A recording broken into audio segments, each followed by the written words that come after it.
Same philosophy applies to tennis. Create that opportunity through the rally. If neither player advances to net behind the serve or return, then the point progresses to phase 2, the setup, which is nothing more than the baseline rally. Oftentimes, points break down in phase 2 when players become impatient in setting up the point. Mentally, you should be prepared to hit as many shots as necessary to create an opening in the court or an opportunity ball to work with to begin finishing the point. Your objectives are to establish offensive control through the rally and to maintain good court position so the opponent doesn't get any open court opportunities. To best accomplish these objectives, you should apply what you learned in Winning with Your Game Part 1 by using the patterns and shots that are best for your court position, finding correct recovery behind every shot. Now with your big ground strokes, are you beginning to add a little something to your game, even though you don't feel that the volley is your game? Are you starting to? Yeah, I'm starting to, already before I hit my big shot, it's like I know I'm going to hit it there, so the guy is going to be hopefully in defense, so I would like to try to come in still, but I think I'm still too slow coming in. I don't think it's my volley that's bad. I just get caught either right at the service line or even behind the service line. So the things that I have to learn how to try to do is hit the ball and sprint forward and then do the split steps and then be ready. What about knowing you're going to come in before you get to the ball, Tommy, so that your momentum's going forward? Yeah, I think about that before now.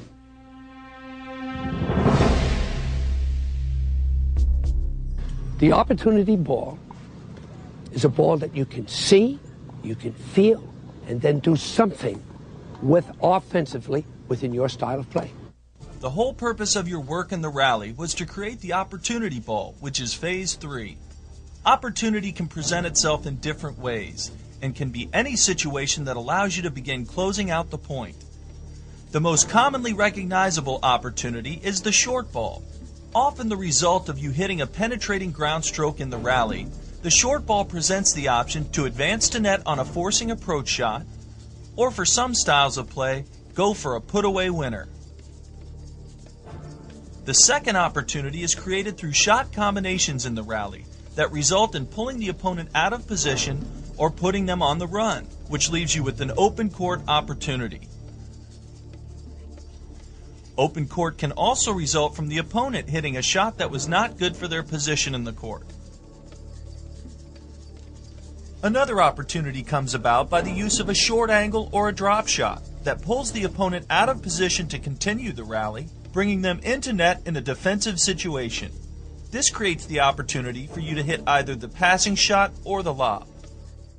Just be prepared for the next shot right away. Most people, they expecting just waiting for the ball, the opponent to hit the ball. The good players, as they hit the ball, they already know what's coming back. So they're anxious to go to force your opponent right away, like Rios does or Sampras.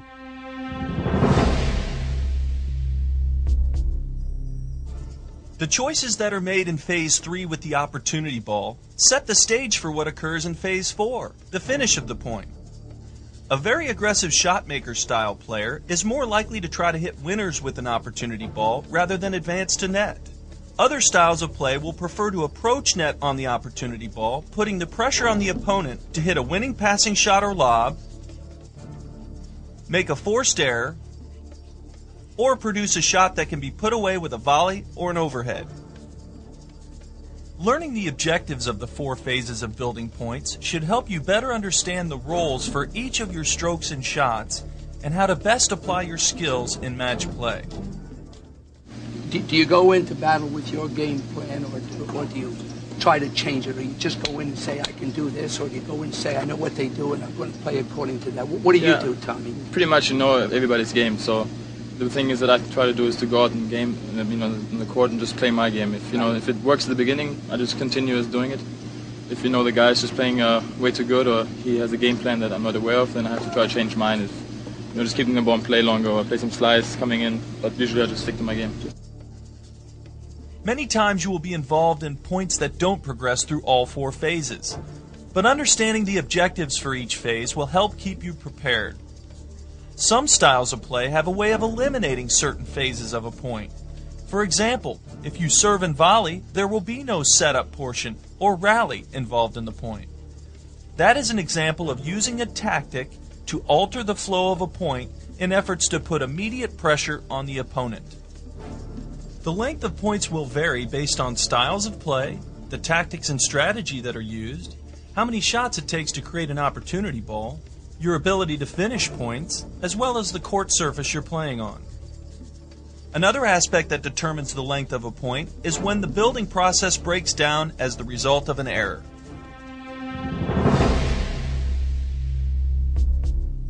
I hear the old saying, well, gee whiz, if I just keep that ball in play, eventually I'm going to lose a point because the opponent's going to put it away. If you say it that way, just keeping the ball in play, I agree with you. But I'm not saying that. What we're going to show you in this video is keeping the ball in play with a purpose. You're going to move the opponent, you're going to hit it back behind him, you're going to hit spins, you're going to hit short shots. That's what we mean by keeping the ball in play.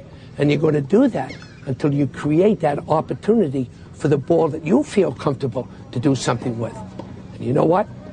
Quite often, keeping the ball in play requires you to be in a little better physical condition as well as mentally, to stay into the game and wait for that opportunity. So don't tell me keeping the ball in play means you're going to lose. But keeping the ball in play without a purpose, you probably will lose. So we're going to change that mentality.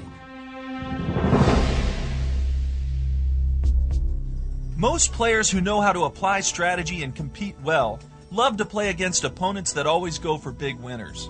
Why? Because winner-oriented players are really competing against themselves and statistics. Unless they are having an unbelievable day, most of the time the winner-oriented style opponent will accumulate far more errors than winners through the course of a match. Playing this type of player calls for a simple and basic strategy. Play consistent and take every opportunity to force the opponent into difficult situations for them to have to hit those winners to beat you. So don't let a few winners by the opponent in the beginning of a match frighten you out of building points. Stay on your game plan and remember that the percentages are on your side. If the opponent does happen to rise to your challenge, hitting more winners than errors from those difficult forcing situations you created, you know you've done the best you can do. The opponent was a better player that day and deserves the win. Just sort of focus on you, or do you pay any attention to the opponent? I don't really pay attention to the opponent. I play my game. If he beats me that day, it means I wasn't able to beat him. He's better that day. But I think for the match, I just focus on my game. I think when juniors play a match, a lot of times they forget about a checklist, and that is the ratio of unforced errors to forcing shots or to winners. So in other words, if they're beating themselves, they have to have an awareness that, hey, I'm not getting enough balls in play. Let's get that ball back in play. And a lot of times that's good enough.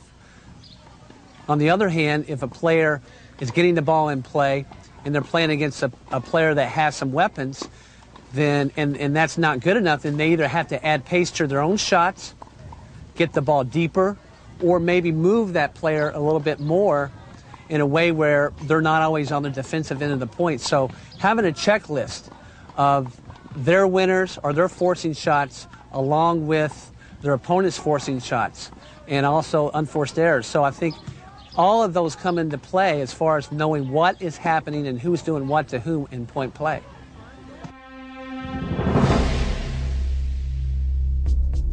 Well, I think first of all, it's a matter of the coach taking a look and see what characteristics are that they already have genetically built in. If they're big and strong, then we might push them more towards all-court players.